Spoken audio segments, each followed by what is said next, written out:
we're going to talk about what you do to ensure you have happy, healthy trout whenever you're going to go on a long weekend or say Thanksgiving break or Christmas vacation. So we're getting ready to have a long weekend, so I'm going to show you how I'm going to make sure we keep our fish healthy. So I'm going to do a little bit larger of a water change than what I've been doing weekly. For this water change, I'm actually going to do 10 gallons. That way, we're going to make sure we're providing these fish with some good, clean, healthy water before we leave. So whenever you do a water change, you're going to utilize the gravel vacuum because we've been feeding these fish a lot more and they've been producing a lot more waste. So we have a lot more material down in the bottom of the tank and down in the substrate. So this gravel vacuum works off gravity.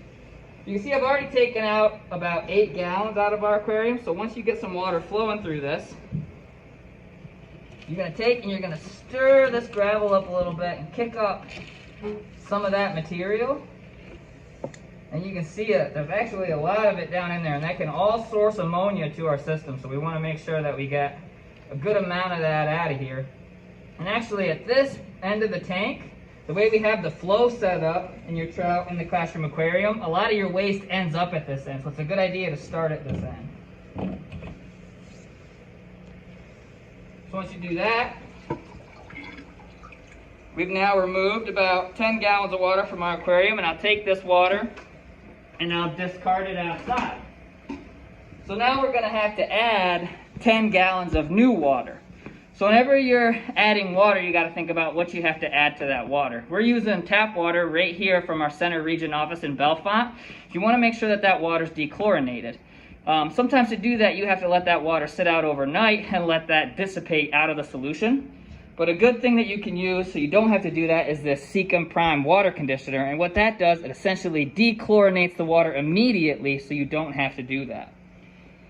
The other thing is with our 55-gallon aquarium, I have it treated with aquarium salt. Aquarium salt is a great way to help these fish with osmoregulation, and it prevents a lot of fungus and disease, and it creates a healthy environment for this fish.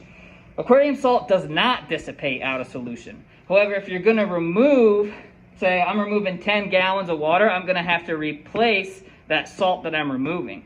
So with a 55-gallon aquarium, I have treated it with 11 tablespoons of aquarium salt. Since I'm taking out 10 gallons, I'm going to have to add 2 tablespoons of aquarium salt.